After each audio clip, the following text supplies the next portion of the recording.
Hey, what's going on, folks? This is your host, Bazil of the Baltimore Guys, and welcome to the first YouTube episode of the Baltimore Guys. I sit down with my good friend, Travis Davis, and he talks about his strategies that he uses to help build his brand on social media. So if you're looking to build your brand and build an audience, I think this is a good reason you should listen to this episode. But not only that, you should subscribe to this channel because we're going to offer a lot of content, a lot of shorts, a lot of other marketing strategies. It's going to be the best channel on YouTube. I'm calling it right now. All right. I'm calling it right now. But please stay tuned and enjoy. Back to the Baltimore Guys podcast. It is July 1st, 2018. Shout out to the Leos out there. Why are you saying the date? This is not the wake up call. AKA Leo right here. I'm joined with the co-host himself, Ryan. And ain't you going to introduce yourself? No, smack the hell out of you, man. Hey, man. Anyways, our guest for today is the one and only, the man himself. We have Travis Davis. Thank you for joining us. Thank you. Thank you. Why are you screaming? I'm not screaming. You're screaming. No, I'm not screaming. You had a lot of caffeine today? Look, man, if you don't shut up, I'm going to take this table. Do you need a laxative or something? Let me get out the way for that. But Travis, thank you for joining us. He is the Bat Guru, the Bat Master. Where's your hat? I set it down. I didn't know if a hat was appropriate for on camera, podcast interview. Be professional. I respect. Yeah, you got that. For our female viewers, I respect that. Some eye candy. So what's going on with you, man? How are you doing? I'm good, man. Just staying busy. Trying to be productive every day. Working as always. I can't complain. So I got you on here, because you're I think you're ahead of the game for as far as for me with social media. I need some assistance, man. I'm lost, man. I don't know what to do. To some degree. Help me, man. Now when we're talking social media, we're talking about this platform right here, Baltimore Guys, right? Yeah, you got that right. Of course. Well, mostly what I've done with social media is just manage content, manage demographics, find demographics, and do things like paid for promotions and finding out the special times or the most lucrative times to promote or post your content so that you get the most amount of followers and likes. And then social media is a good form of expression for individuals, but then for businesses or platforms, it's so perfect because you can get yourself into a position to get sponsors and generate revenue. And that's my goal working with social media, is getting people to their target demographic and revenue streams. So I got a quick question before you go on. I've been wanting to ask somebody this question. You seem like the right person. Now, when people leak nudes, because I feel like this is done on purpose, do they have a guy like you telling them when to do it? Like, yeah, this is the prime time to leak your nudes. Like, hey, drop a D-pic. I've never worked with nudes, but I've been sent nudes. With you mean in your personal life or your professional life? Professional life. Okay, professional life. I've been. Oh, hey, I was on like my friends. A lot of my friends live in Miami, right? So they're on these boats with these Instagram models and stuff like that. And then next thing you know, it's just like, oh, my buddy be like, oh, I got a picture of this. I'm not gonna put any names out there, obviously. Right. Such and such. But I got a picture of such and such, and it's just DM that pops. I'm like, oh, okay. What do you want to do? It's like, I'm not working with this. Put it in the vault. But I'll tell them what to do to see if they want to make money from it. Like if they want to get leverage from it, I'll connect them to that person's managers. So are you saying you're aiding and abetting in the blackmail of these individuals? Of course. If the price is right, 25% commission.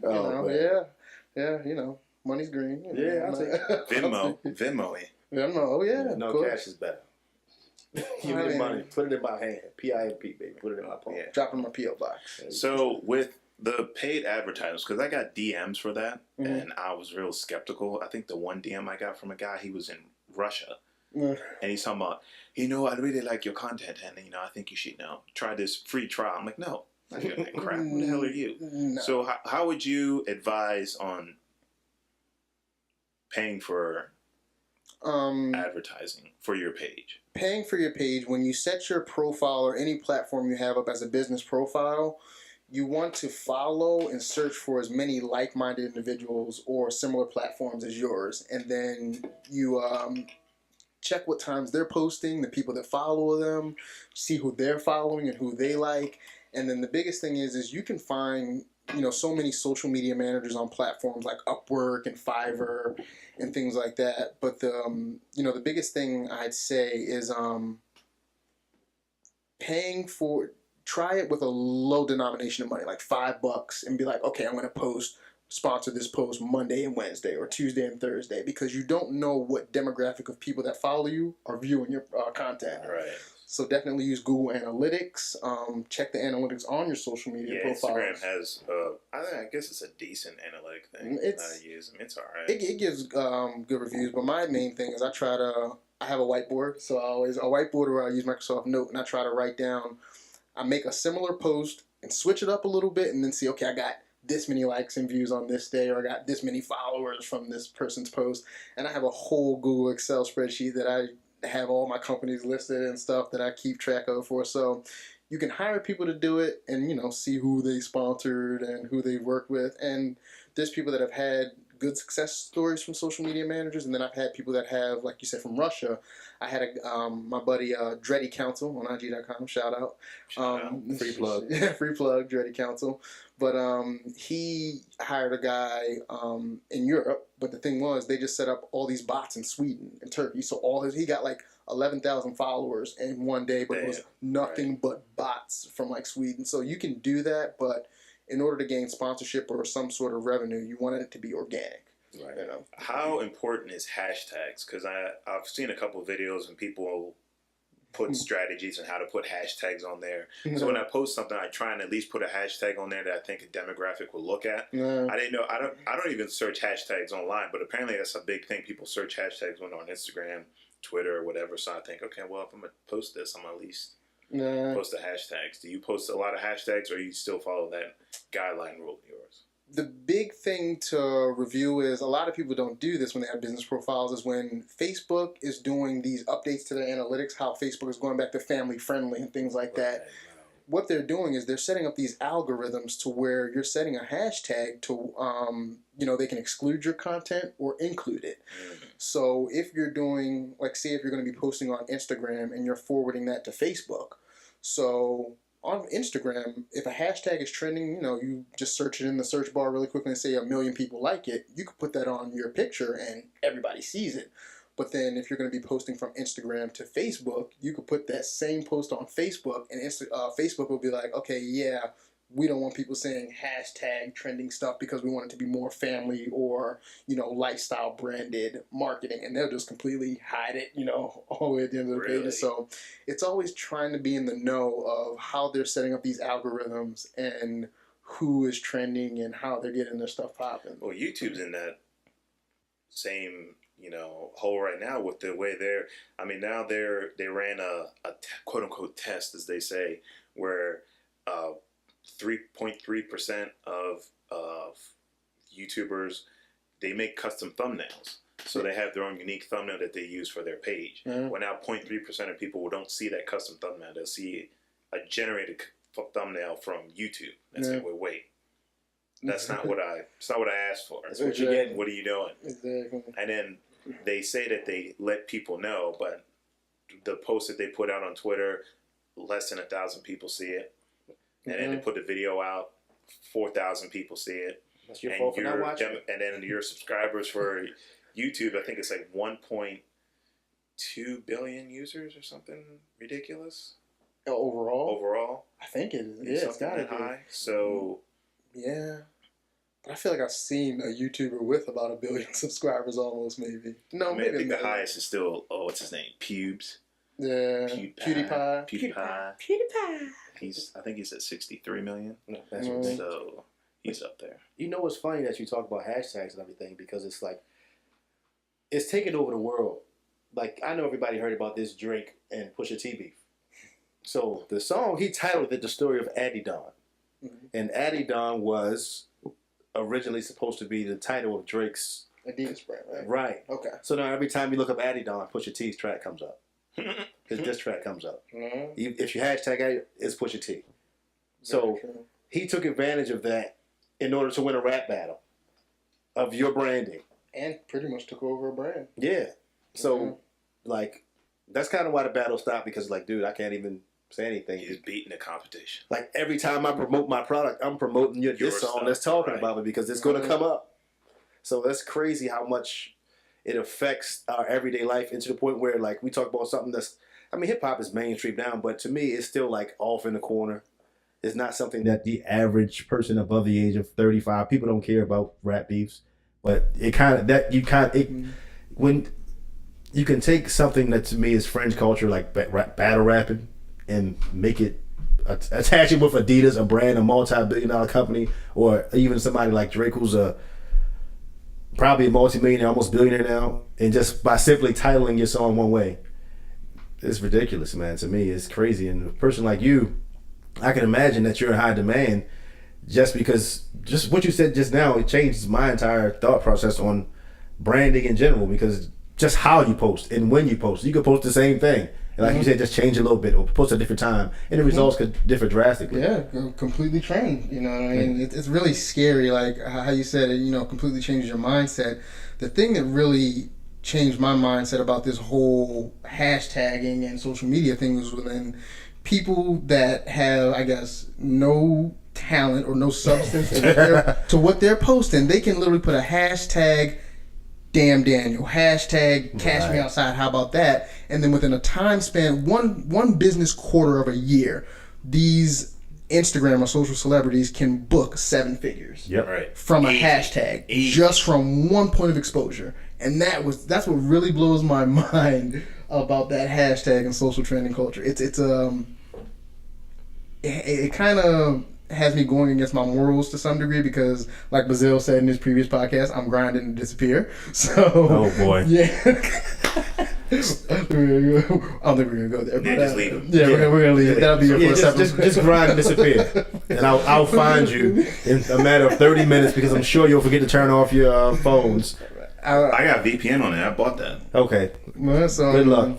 Anyways, sure, I'll still be able to find you. So you can't disconnect. How often do you post? I mean, like you were saying, certain amount of time you should post a day. I've seen articles where you don't want to be that person that posts 10 times a day, and you don't want to be that person who only posts 1 time a day. I'm that person that struggles to post once a week.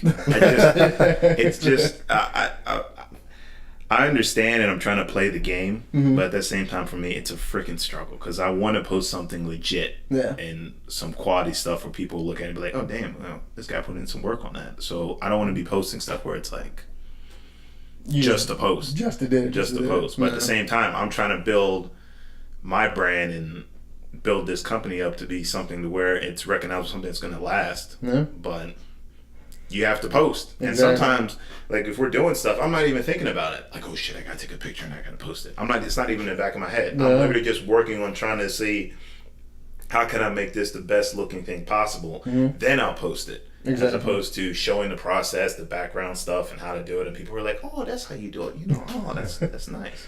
So what's your take on posting and frequency? And with posting and frequency, it all depends on, like I said, similar demographics or similar people that are posting.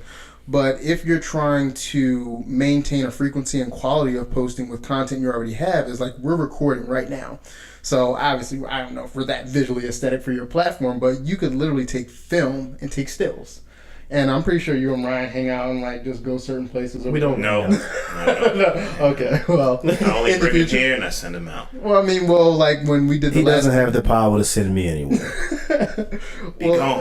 The last podcast we did with Fizzles, you know what I mean? We went to before we did the podcast, we went to the Thai restaurant you guys introduced me to. Oh, yeah. Whatever. Yeah. Shout out to Spice and Dice. Spice and Dice. Again, free plugs. We cannot keep doing this. We trying to keep the lights on, people. The lights were off earlier. The lights were off earlier. You never know. On the Spice Dice, be like, oh, well, let me get them sponsored. You know what I mean? We need some t-shirts printed up. Just hand them out. TBGS. Bitches. Here, hang this up. And put it on your body. And wet it. No, so listen. Okay, the quality and frequency of posting. So the thing is, get something like what I use is Hootsuite, and then Hootsuite, and what that is automated social media manager publisher. Hootsuite, so HOOTUSUITE.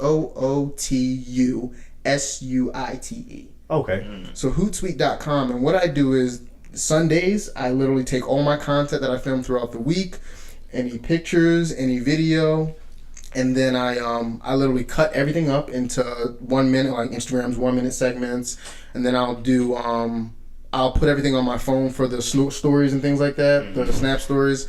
So I'll cut everything down into 15-second stories throughout the week and just put it on my phone for cloud and then upload it throughout the week. But my schedule that I test out is Monday through Wednesday, and then I'll try to do 9 a.m., 12 p.m., and then 5 p.m.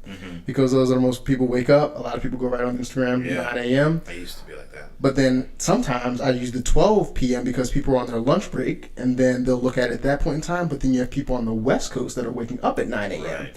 and getting on Instagram. So it's kind of being aware as to the times and what you're actually posting and what is getting more views. So like you just posted the video intro on Instagram recently where it was just like some B-roll you previously shot for other jobs. Yeah, that was Friday. Okay. Yeah, and that was perfect. You know what I mean? You did a quick, 20-second, no, it was a minute narration over the top, but then yourself on video was every bit of 20, 30 seconds. And that was a beautifully engaging video. I texted you and gave you props on it after I saw it. Thank you. Exactly, because that was ideal as far as the demographic and market you guys are going for. Because, like I look at like Joe Rogan's a good example. Joe Rogan, because he's got the JRE platform, but he's also into the martial arts and then the health, and he's into so many the drugs.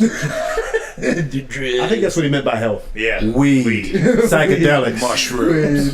But then he also does like the DMT and all that other crazy stuff. But he incorporates so many health things. But looking at his social media, he just takes snippets of his show and plugs them, or anybody else's show. So my thing is, whatever you guys are going to be posting, if you find like-minded individuals in Baltimore or people that you're associating with or working with, or you find yourself somewhere where you're like, hey, I'm downtown at this networking event, boom, let me take a picture. Or, hey, I'm down here with this guy, let me take a picture. I'm at the strip club. Let me take a picture. I'm serious. You got a Baltimore strip club. Baltimore Guys in the house, baby. I'm serious. Like, you could put a strip club on the map and not even know it from a hashtag or whoever's in the picture. You know what I mean? So my thing is just experiment. Give yourself at least 6 months to experiment with content and the frequency of your posts, because you could, oversaturate your market, like you said earlier. But then you could post 3 times a month and people were constantly Instagram. I don't know how their algorithms work.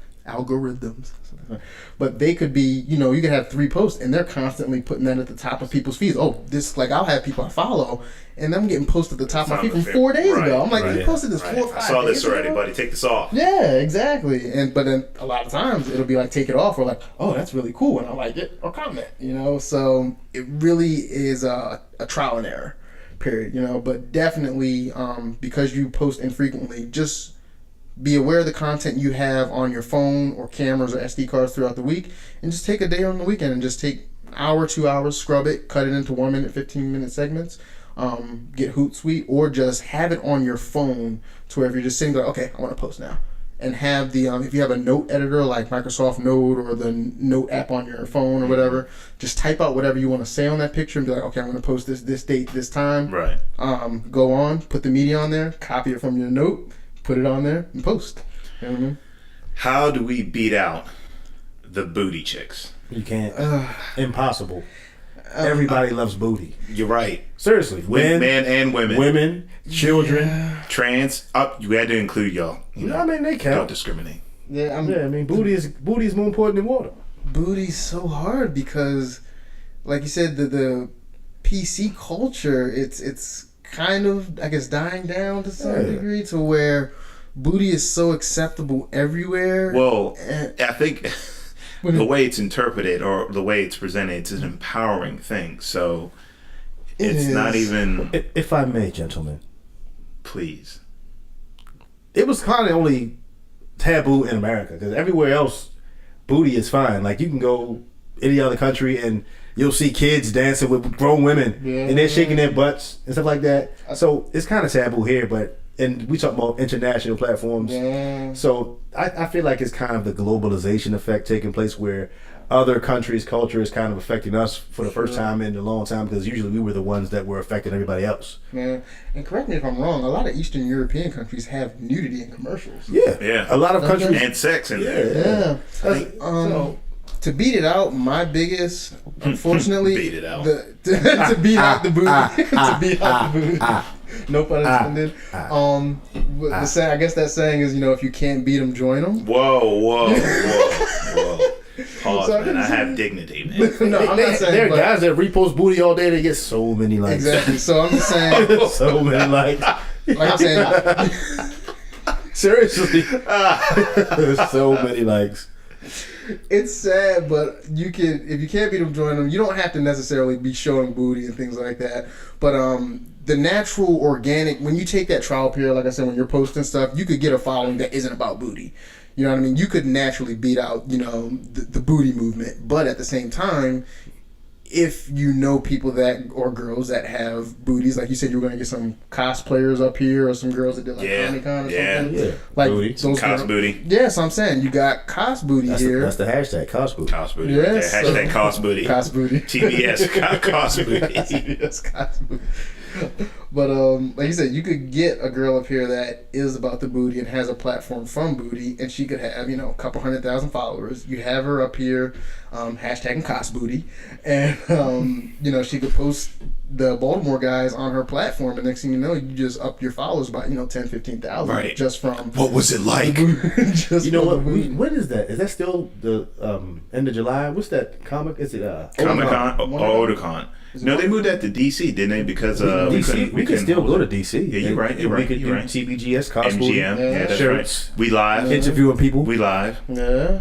I mean, You can even dress up. Put this shirt on and just put it right over you. Hey, I always wanted to cosplay as Zanga from Street Fighter. ooh, real you cheap. could. You got the build for it. Yeah, except for the lower body. I ain't got no legs, I ain't got no calves, nothing like that. But But it's a cheap costume. If you wear the big gold bracelets, it'll disguise that. Yeah. The big ones. Get me the nice speed trunks. Yeah. You gotta get a ball cap on. Yeah, ball cap. Get the red. Just drop kick people. So what's your take on IGTV? Because now that's apparently the YouTube killer. Killer. You can post videos up to 10 minutes. Yeah. So it's not 45-minute videos you're posting. I'm only for IGTV for tutorials or instructional things. As far as entertainment, I don't like it because I don't like watching And vertical. Yeah, vertical, and then just watching too much entertainment on my phone. It's not. I mean, well, you can do tablets and things like that, of course, but I don't want them mainstreaming too much content on a phone. So if I'm like I do fitness, so say if I'm trying to show you a fitness routine, 10 minutes is ideal for me to be like, yo, IGTV, we're going to do this 10-minute core ab workout. I'm going to set my phone up and we're going to do this. You can watch that and do it with me. Or cooking, you can show it and I can show you dicing things up. But if it's literally 10 minutes of booty, like that's just oversaturating the market. What if it's 10 different booties, one booty per minute? See the thing, Yeah, you're right though. depends on how the public receives it. I haven't seen it being received that well so far. No, Yeah. I mean, I downloaded it and the same people post, and even when they post, it's literally their videos from YouTube. They just cut it up. Yeah, Right. it's the same exact thing. Like I still prefer Periscope. Haven't been on there. Because it's literally, I think it is about 10 minutes or more, but they have a significant amount of time to where you can just record a full live event, and move around and do things. It's kind of, I guess, dying off somewhat, but there's still a lot of people that Periscope, and I like Periscope because it's more, people will post more personal things on that. Right. It's more of an intimate platform as opposed to IGTV where it's more of showboating and, showboating. Flexing. Flexing. You know what I mean? But Periscope seemed like it was more popular with the celebs. Because a lot of celebrities, not so much the average Joe like you or me, people like Travis Davis. Because that's all I've heard about was celebrities on there, and posting, like you said, personal things like that. Basically going Tyrese on Periscope. Yeah, true. Oh, my baby! What? F you, Rock. But here's the thing. That's the crazy part about social media. He gets so many views. That's what I'm saying. That Tyrese thing, he could have totally been just chilling and been like, oh, man, I'm going to get my views up. They're not letting me on Fast and Furious. I'm going to cry. Yeah. What? Just boom, like that. And then You actually follow him, though? No. He's like the master of social media marketing. Like his IG page is complete. Like the 95% of stuff is false. What is he? But no, I'm serious. It's all marketing. Like he had a beef with him, Genuine and Tank. Now they may have had a disagreement recently. They had a group, TGT. Genuine and Tyrese. So he went on about all the social media problems, this, that, and the third. Mm-hmm. But little did you, they were on tour. And they drew so much attention. Right, because everyone's wondering, are they going to fight on stage? Right. Then he had the beef with The Rock. And The Rock has a movie coming out. Rock could have hit him up and been like, yo, post a video, we beefing now. You know what I mean? Tyrese had a CD out. The Rock posted a video talking about the CD was terrible. Trash, right. Free promotion. Oh, Tyrese got a CD out. Let me listen to it. The Rock said it's trash. I need to find out. Yeah. And this is the... Take that. To take a step back, the Pusha T and Drake thing, there could literally be one person in a room with both of their phone numbers and emails orchestrating that whole thing and taking a percentage off the top. You're right. We got Adidon now. Pusha T promoted. Okay, we're gonna sell the shoes here. XYZ. Like that's kind of the position I want to be in. You know what I mean? The guy behind the scenes pulling the strings or something. And look at us, a bunch of suckers, just taking it all in. But it's like reality TV to the max because it's all super scripted. That's the thing about reality TV. It's more scripted than actual scripted TV shows. Big time. Everything is completely false. So that's kind of what his social media stuff is. Like you said, Drake has a line of clothing coming out. He had a CD coming out. He dissed Kanye West and Pusha T. Guess who has CDs coming out? Kanye West and Pusha T. Right. So now Kanye West had that whole thing. He had that. Who's the guy he did the clothing line with? Kanye West did the clothing line with Virgil. Yeah, he just had a runway show or whatever. Yeah, and who was there? Kanye. Yeah, because but Drake mentioned the beef between him and Virgil, but a lot of people didn't know that Virgil. Who is Virgil with? One of the, like Louis or something? Louis, and I think he's also helping out with Nike. Like a lot of the things you see in quotations. Oh yeah, he's the head of that now, right? Yeah, that's Virgil.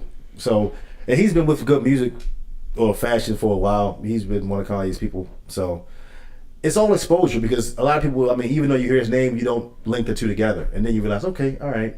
Yeah. Conflict draws so much more attention than actual positivity. Right. I don't know. That's the most frustrating thing ever. Like, because people love controversy. It's like this is the reason why Jerry Springer is still on television. Nobody wants to go in there and see him talk to people. Jerry Springer's still on television? No, he retired. What, last year? You must be watching reruns thinking he's still. It's on television. I don't care if he's doing it live, but it's on television. He's still getting a paycheck on there, for that show. People still watching it. It's on television. Wow. So don't nobody want to see you talking. Y'all to fix my life and all this positivity. I want to see people fight. I want to see some trash. But that's what people want because I'll be flat out honest. I feel like it makes people feel better about their lives to see, okay, you're messing around with your cousin. And at least I'm not doing that. I might be living in a trailer, but I'm not doing that. Right. You know. True. Very true. Let's switch things up. You're a fitness fanatic, obviously in great shape. I try. You know. That's debatable. What's your... Have a drinking contest right now. I couldn't. So, for those who don't know, he has the Batman workouts. Yes, BatmanWorkouts.com. .com. Black Bruce Wayne. Oh, yeah, exactly. IG. Well, don't go to BatmanWorkouts.com because I'm in a limbo stage with some legalities right now. All right, so we'll just say IG Batman Workouts. We'll fix that in editing. Yeah, so I'm in the negotiation phase right now. So yeah. IG, but so how the platform of Instagram, particular, let's say with these bodybuilders, you have them out there, these guys, millions of followers, they're making all this money. Are terrible athletes. You're not lying though. They don't win shows. They don't. There's nothing to show for like, hey, I'm legit. I mean, I'm not saying they're not legit. It sounds like you're bashing people. I'm not trying to bash people, but my point is this: is that do you think that Instagram is helping as far as with the fitness industry, or is it too many of those fake? You know, because what you're doing is authentic. You know, it's real. Yeah. And you're not selling false promises on there, whereas opposed to you see these other guys on here, check out my diet program. You know. Yeah. Get online and whatever, blah blah blah. Man, I was in Muscle and Fitness last month's magazine. How's this your legit diet program? Yeah. So it's like Instagram or just social media. Has it helped as far as evolving the fitness industry into something positive or? It has tremendously helped the fitness industry from my perspective because of routines and disciplines. So it's just helped me look at other people's way of managing their bodies. Like right now I'm in the process of training for a triathlon. So I get to see people's run routines. They post their times, how they run, what shoes they use. So there's a lot of benefits to it. But the guys you're talking about, as far as the muscle guys and the big bodybuilders guys, a lot of their revenue streams are they get people that are trying to promote supplements and apparel. Those are like the two main cash cows. And that's why you see people say, oh, go on this website and use my promo code to get 10% off or 20% off. You know what I mean? So those are their main cash cows. And I think the social media is being oversaturated with a lot of those people. We're still selling that, take this, you'll look like me kind of deal. And that doesn't work. I mean, we all were athletes in the same high school, you know what I mean? So we all went to Curly. I guess shout out Curly. And one. Take it out of there. Not shouting them out. They owe me some money. But okay, so when we fired Brazil. When we were in high school, when we became upperclassmen, we saw so many kids coming into school. They'd be at lunch taking protein powders and supplements, and then after school, we'd all be in the gym, and we'd see them walking right out the door, going to McDonald's to get a hamburger Don't need or something. It. Yeah, good. They gained 40 pounds, come back as a sophomore, and then they walk around like this. I'm 20 pounds heavier, but develop juvenile diabetes, ILS, invisible leg syndrome, and that's the part that scares me is that in America we're already within an obesity crisis for a lot of kids, and then if we're going to be pushing so many supplements down their throats and things like that, I don't think that's really helping them. That's like when I worked at GNC, the dude came in, what's my son need to do to get bigger? Puberty. Yeah. Genetics. Yeah. He's 14. Was there anything he could take? No. Yeah, get him on the steroid regimen immediately. Yeah. Tell your wife to make bigger portions for him. Immediately. Sean Murphy. Ice cream. Peanut butter sandwiches. Murphy would. That's what he said. You want to get, but it will work. It'll put some weight on you. There was a guy at Towson who would record himself eating a peanut butter jelly sandwich every night for his coach. What? Put on 15 pounds. Yeah. Wow. It'll work. That stuff will stick to you. I ain't get this. That peanut butter and jelly is my stuff. It is. That's the devil. No, it's actually pretty good. It's not bad to eat except for the carbs. Like peanut butter.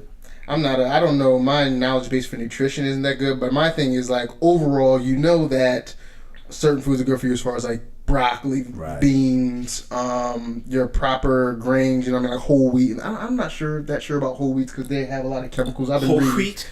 Yeah, like wheat thins. But certain fishes like salmons, What'd you say? Certain fishes? Yeah, like salmon. What? Like who? Salmon.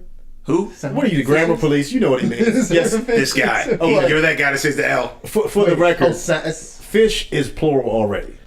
Yes. What is your point? And salmon is salmon. You jerk. Salmon? Is salmon or salmon? It's salmon. Salmon. The L is silent. I always said the L. No, it's cool. My friend says it too. Yeah, shout out to Steve Jackson. Okay, okay. There's nothing wrong with that. But and then the thing is, you know what healthy foods are and bad foods are. So in general. But my thing is just listening to your body. Like, you can have, like, ice cream or a cupcake every now and then. But my thing is, if you're going to eat bad stuff, earn it. Right. You know what I mean? But for my biggest thing as far as nutrition is, if I know I'm eating bad, I always try to pay the toll forward in the evening or the morning with a run or cardio or swim or just doing a core workout. And I guess one of my biggest fitness tips that I always preach is have a toll for something. So whenever I'm at home, I'm like, okay, my toll to walk in and out of my room every day is 10 pull-ups. Oh my goodness. Or 5 pull-ups. Mm-hmm. Whenever I walk in, got to do 5 pull-ups. You got long arms too. Yeah. That don't sound fun. Or you can do push-ups. It's whatever your anatomy and your body allows you to do comfortably. Before I wake up, I do 25 push-ups, 25 sit-ups. Before I go to bed, 25 push-ups, 25 sit-ups. So it's not always as far as fitness, being concerned about what you're eating and what I'm putting in my body. It's always about having an extensive regimen that's consistent but not taxing on your body. You know what I mean? So if you get into a consistent point of diet and fitness, you know what I mean, it's a win-win. Work smarter, not harder, man. Yeah, it's a win-win. But to touch on the points you made earlier, I think like we were talking about with the people pushing supplements and things like that, as opposed to what you're doing is actually, hey, I'm working my butt off. These are real results from real work. It's 103 degrees and I'm running. Right. But everybody wants it like that. People are looking for the quick fix. Okay, what can I do? That's why like the big thing now, and no offense to anybody that's doing it, the big crash diet now is the smoothie thing. Oh yeah. Basically, it's the liquid diet. And you Did it come back? Well, it never kind of left, but now because people, it does work. It's like being on a liquid diet. If you don't eat anything and just basically provide, you basically are getting the bare minimum of what you need from these smoothies. Give you the bare minimum as far as nutrition wise. So I think it transitioned from like the blender to the juicer to the puree. Like it switched different mechanisms of getting the juice in your system. I think Jack LaLanne was one of the big proponents for that. Was it? Because he had, he was, but he was in his older days. He had a juicer or something like that. But my point is, people don't want to work. So as individuals who are trying to make a name for ourselves in this industry, I feel like we should probably market ourselves to the lazy man, because that's what everybody else is doing. Like, that's why so many of these recap, like people who just post videos about, like for instance, like the comedian Just With The Mess, a lot of times she'll make a video about what happened on TV shows and things like that, just doing recaps like from Love and Hip Hop, and people really watch it because I don't want to watch Love and Hip Hop. I just want to see what she has to say about Love and Hip Hop. Or even with kids, I see so many kids like on YouTube, they watch other kids play with toys or play video games and give a review about it. Yeah, like that's big. I asked a kid once, "Hey, why do you like watching him play with a toy? Because it looks fun." And since you touched on that, you can play the same damn toy yourself. I don't want to play it. I want to watch him play it because I don't really want to play it. Really, I don't want to play it. I want to watch him play it. And that's I do the same thing for the Batman Arkham City game because I'm such a Batman fanatic. I have to watch people play it so I don't get sucked into it. Right. So if I knew if I bought that game on the Steam community or whatever, I would get nothing done. So I have to watch people play it just to get my dose of like, oh, they got a new skin. They got the 89 Batmobile. You know what I mean? It's like I get my dose of them playing it. But as you touched on earlier, everybody doesn't want to work hard. The reason I chose the platform to be Batman Workouts is because since you guys have known me, I've been a diehard Batman fan. Yeah, and even before then. But I like Batman because he obviously everyone's going, oh, he doesn't have superheroes. Oh, you're just Batfanning out. You know what I mean? But he's an individual. People get upset. They do get upset. Superman's better. They do. They're just like, oh, he's just got money and gadgets. But at the end of the day, you have to realize Batman was an individual to where prep was his number one tool. And he pushed his mental and physical capacity to its utmost efficiency. So I've just been a Batman fan my whole life because us being in sports and doing football and things like that, I like pushing myself to that ability. But then I made the platform Batman Workouts not to promote supplements, to promote apparel, or show how big and strong I am, or show my physical aesthetic. Is that I want to get a universal platform that showcases everybody else's skills. So say you do gymnastics, you do powerlifting, somebody else does sprinting or something like that, you know what I mean? I want to go and show these platforms to give people options as to what interests them. So say if somebody likes the gymnastics, I can go, oh, you can do these stretching routines, you can do these movement routines, you do powerlifting, how many sets do I have to do to get bigger? I don't want to necessarily promote anything, but kind of how the Kardashians have promoted a lifestyle brand. Right. Everything they do is literally lifestyle, and if they want to promote a product or a service, they just put it up there and get paid for it. Yeah. So my main thing is I want to find things that allow you to enhance your mental and physical capacity, even if it's just meditation. Go to a yoga studio and I can sit down here and meditate and learn breathing techniques. Or we can get somebody show me how to do a workout in the chair. We're doing calf raises, we're doing dips, we're doing push-ups. Do that every 2 minutes. So it's not necessarily to promote anything, but just to show that lifestyle branding and bring, a completely different market of, comic fans and fitness fans. It's an untapped market for me that I realized was there, and I was just like, I gotta hop on it, Yeah, and you have quite a following, I must say. Cause I get on there like, man, this guy is insane. Like, I saw one day you posted your run, like, dude, you just ran across town and back, and then I saw you post 30 minutes later. I'm not sure if it's the same day now you're boxing.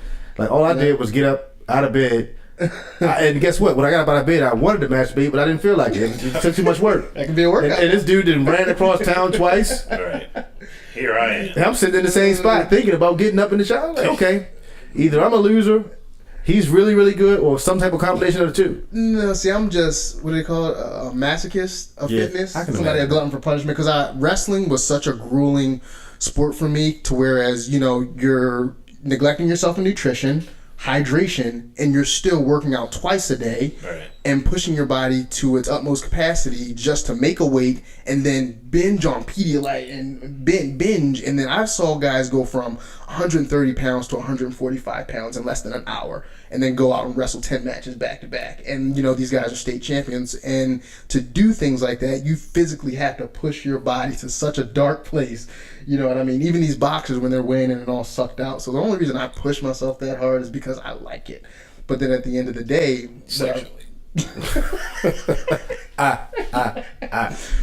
I realized that you know, that's not always a healthy way to go. What I was saying earlier about paying the toll and doing something consistent is 10 times better than pushing yourself, because that's almost like me running 16 miles cross town and back. That's the equivalent of almost smoking cigarettes on my, you know, my metabolic and cardiovascular system. Like, that can be very bad for you. But like I said, it's addicting, and we all have our vices. So what you're saying is moderation is key. Moderation is definitely key. You don't always want to push yourself to the breaking point to where you're more prone for injury and things like that, because no matter what, time is inevitable and we're going to pass at some point. This body is going to age. So if you want to work for efficiency, or you want to work for a certain aesthetic, you have to be patient. It's not going to happen overnight with a supplement. It's not going to happen. I mean, cosmetic surgery's going out the roof, so it could happen that way. But I mean, there's negative that's how society is. that. I mean, it's either one extreme or the next. There's no balance on anything. Yeah, and that's why I'm trying to merge more of the entertainment aspect into the actual physical aspect of doing it. To whereas, like we said, IGTV, if I can have like a comic book style intro with a full workout routine with a professional boxer, and he's talking about stretching routines and sprinting routines or certain weight routines, I feel that that can be a little bit more engaging than him just being on camera with a little subtitle, do 15 curls, do 20 punches. When we're, you know, referencing comic book panels, like, oh, remember in, you know, Batman number 491 when Batman was fighting Bane, he used 5 uppercuts and then he used a strong right hook. Let's work on a combination like that. Okay, cut from a scene of the Dark Knight Rises movie of Bane throwing crazy hooks to us punching a bag or something. I want it to be more engaging, as engaging with a balance of entertainment and instruction. You know, so. Well, I mean, that plays into your creative process. I mean, you're trying to make something creative so it's more engaging to people who watch, because people's attention span is so short and shrinking that you know, they're probably like, oh, all right, these guys are good, but you know. Or they get discouraged. Or they do. They get really discouraged. And that's why I'm trying to, you know, just find people, you know, somebody hit me up on Batman workouts if you want to promote something. You know, I'm willing to showcase anybody or anyone that has something that's of quality. Of quality. You don't have to show your skin. Yeah, you don't have to show skin, not unless you want to. you? And here's the thing, I'll sell out for the booty. I mean, if girls want to put on some leggings and be like, this is my squat Tasteful routine. booty. Tasteful booty, yes. Not just like no twerking videos. I got a tattoo of Batman on my butt. Okay.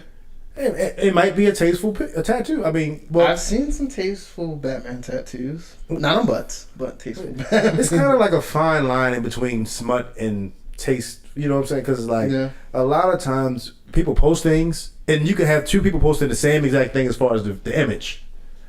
But what changes it is, one, like you said earlier, the hashtags. Like say for instance, a chick takes a butt pic, like, you know, like they do.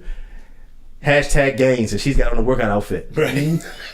Right. Another chick takes a butt pic, same workout outfit. The hashtag is meet me tonight at such and such and such and such club. Yeah. To same post. Or rate this, or describe me in one word, Right. Or use an emoji to say what you're feeling. Exactly. Yeah. So, or would you wear this, or should I wear this? Right. yeah. That's But, Of course you shouldn't. I'm messed up. I always click like no just to see. Yeah, me too. Sometimes. Yeah. Just I'm just like, what? I like 53%. Yeah. Yeah, I like, no. I'm like, no. Oh, you guys are pervs. You Should've posted asked. it. I mean, you posted Should've it. I mean, asked. what did you want me to do? Exactly. Don't shoot me. I mean, I'm just trying to be a part. I want to be a part of this process, you know? And sometimes it's a genuine no. Yeah.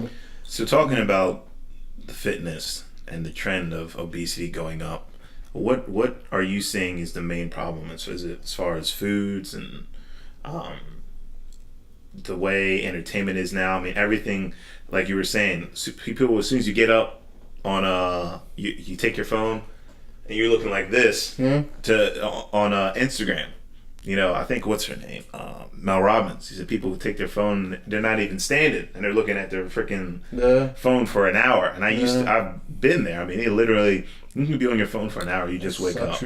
So what's like the habits you think that people need to build to help as far as improving their fitness? Well, as far as improving fitness, my biggest thing, especially just with kids, man, it's like I think we were the last generation that actually played outside. Like, technology has been such a VR. Yeah, it has its pros and cons to where it connects us. There's a lot more information, but kids are just not willing to play outside. And then we didn't have the best diet to kids. We were still drinking the little squeezy Kool-Aids and like having hot dogs and all that stuff. So the diets pretty much remain the same for kids, but I just think either parents need to be more aware of how active their children are, because the online gaming is just taking over now. So it's either parents need to be more aware of how active their kids are being, or the gaming industry, kind of how they got the Wii and they're doing all these moves, the gaming industry needs to integrate into fitness by some way, shape, or form, because I can't blame the food industry, because that's such a big money maker, and food is everywhere. You can't control what you're gonna. I'll be at the office and they buy a pizza and I'm just like, oh well, I had my broccoli and my Brussels sprouts and all that. Then I'll be looking over like, but it's got chicken on it. That's right. And bacon. Oh well, let me just have one. And then I'm just like, okay, now I gotta go run 5 miles. You know, after I'll be back, guys. I'm going to lunch. Exactly. But it mainly the technology needs to integrate with the fitness industry, and I think that's the biggest benefit. And then the other thing that I really have taken into effect is my buddy Eddie Herrero. Shout out EddieHerreroProductions.com. Free plug. He's my business partner, man. We own LavaBeanProductions.com. Another free plug. You know what I mean? Plugging all over the zoo. But he told me 2 months ago about the Pomodoro technique. And that is breaking everything you do throughout the day within 25-minute increments. Right, yeah, that's what I did that today. I was editing, and there's this app called Tide, free plug. And it's basically, you can set it up to the time limit, but usually it's 25 minutes. And that 25 minutes, you just focus on what you're doing. Then it'll tell you, all right, take a 10-minute break, or whatever the break is that you do. Exactly. 10 minutes is up, come back, focus on Sounds like ADD. Well, no, just because I guess your brain can, I guess, get in a monotone state, where it's like you're looking at something and then you're just like in autopilot. Like you said, you were editing. Like there's been plenty of times I've been editing, and it's just like I'll sit there and edit for 3 hours, and then I'll go back and watch the tail end of it. I'm just like this is terrible. What the heck is this crap? And then I'll take a break, go run, eat something, and then come back and have a whole brand new idea. Right. You know, after that, cleanse the palate. Yeah, you got to cleanse that brain palate. So my biggest thing is like when you break things down into increments, or task into increments, even if it's just 2 tasks, you know what I mean? Rotate them. You know what I mean? If you get stuck in something, I don't think the brain has the capacity. You know, there could be savants or people that have triggers to where they can work on something for 5-8 hours. In college, I was kind of forced into that position of, I got to final in less than 24 hours. I got to stay up for 12 hours. I got to stay up for 12 hours. And, you know, unfortunately, I'm about to start drinking coffee now. No, it wasn't coffee. It was like Adderall, weed. And then, it was like taking every substance I could to stay awake and tuned into a project. So there's people that can function that way, but functioning that way, I feel like you're going to burn out at some point. Oh, yeah. You're going to burn out at some point. Yeah, so definitely. Breaking things down into increments, it helps not only with just fitness, but it helps with, you know, work, you know, watching TV. Watching screens isn't good all day, every day. I don't think.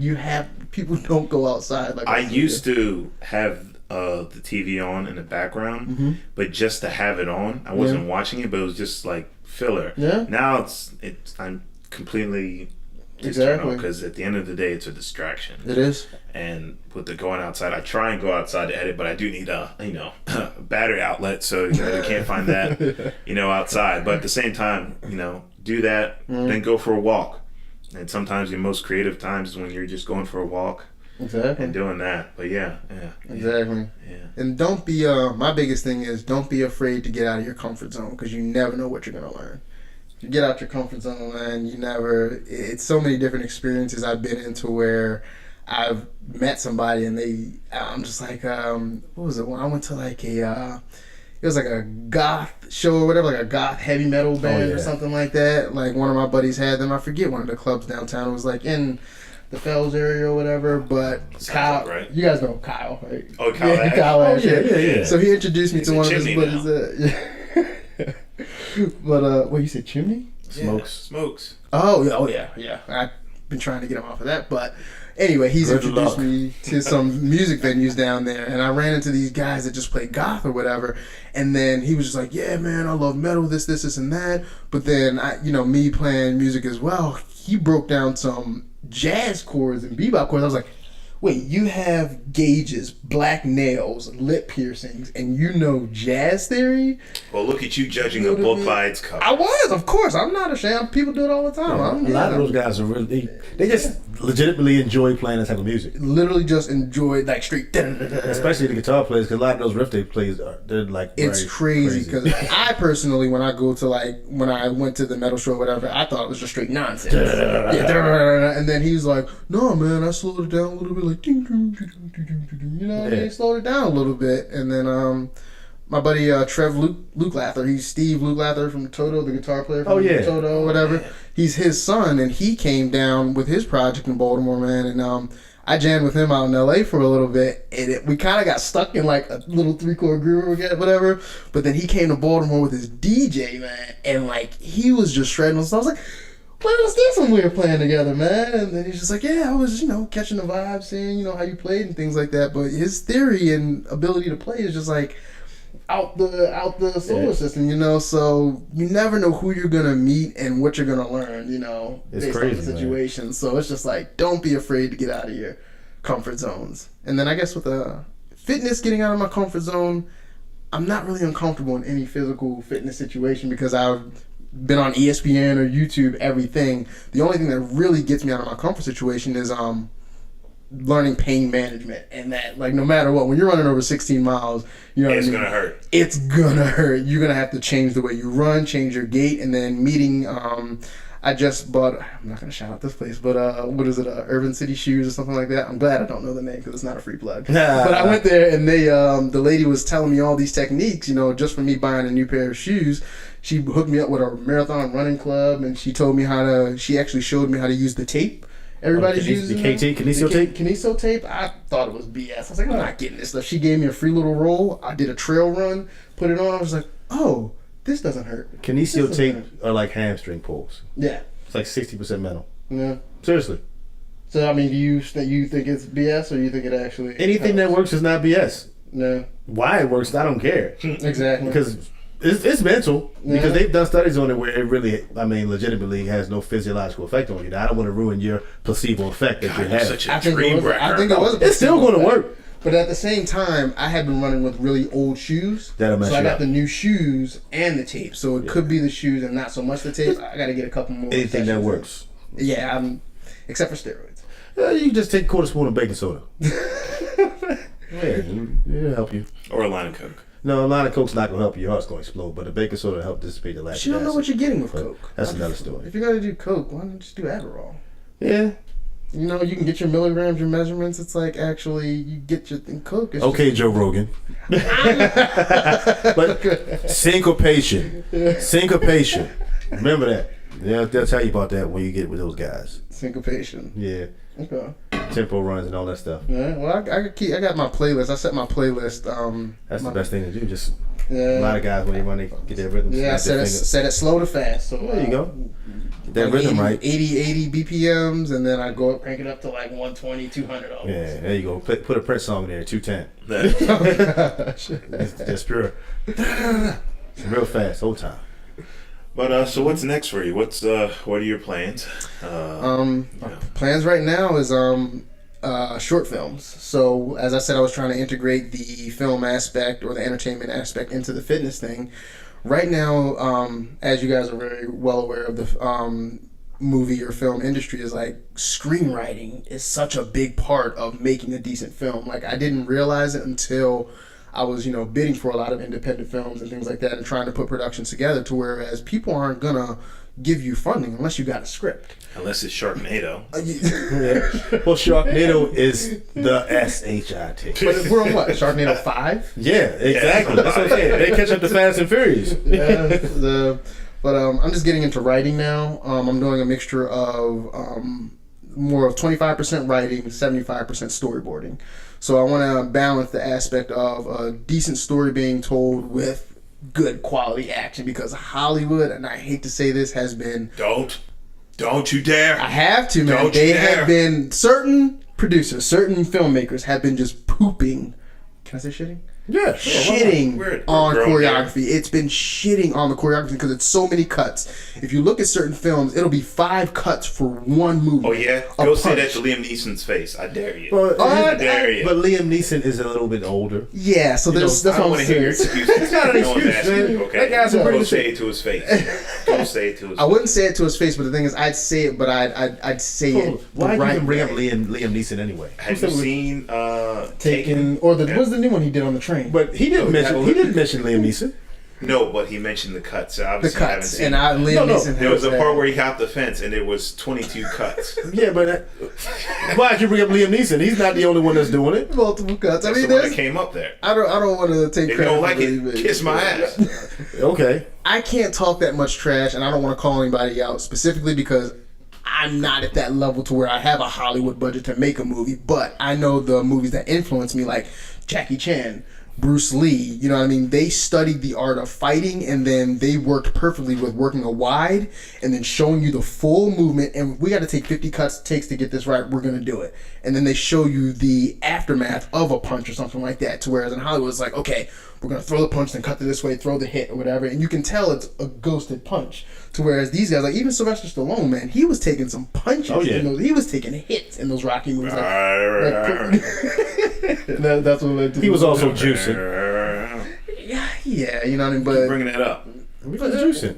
My favorite part. Anyways. My favorite part. No, you're not going to cut me out. My what favorite part of the the Rocky part movies when him and Carl Weathers was racing on the beach, and Carl Weathers clearly let him win because Sylvester Stallone is so slow. You know, there are movies you see and the actors and they run like certain running, like they run like Jennifer Lawrence. She's and, so unathletic. She's so she has the lower body of a cricket. There was a part where they were running in what's that thing she's in? You talking about Hunger Games? Hunger Games, yo. And freaking the other Hemsworth brothers, just like yeah.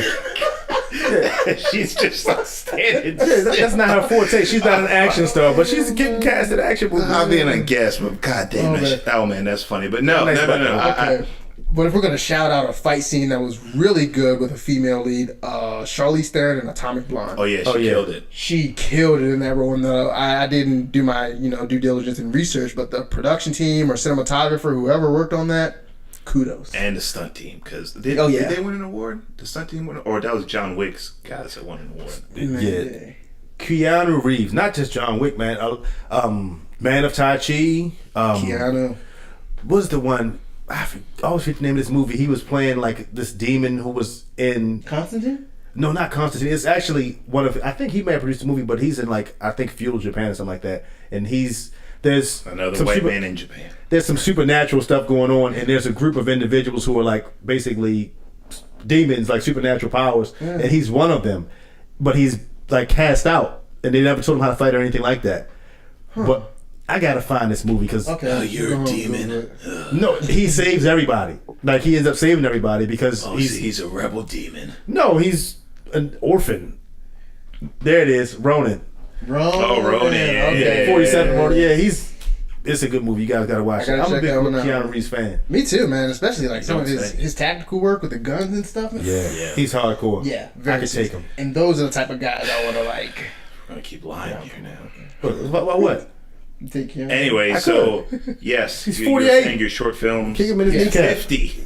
Oh, he's 50? Yes. Get off his nuts. What is his birthday? Keanu Reeves fanboy.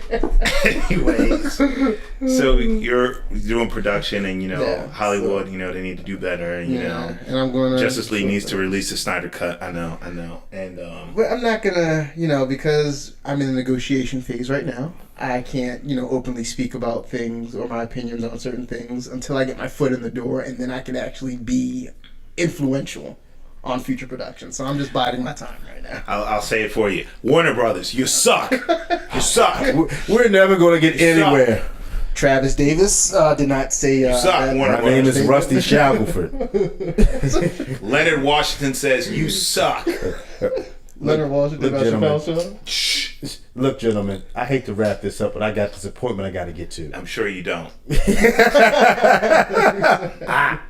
But in taking that, Travis, could you do your plug, man? Let everyone know where they can follow you. You can follow me on Batman_Guru is my IG. Free plug. Batman Workouts is my other IG. Another free plug. My website is TravisTheletterDArtist.com. Under construction.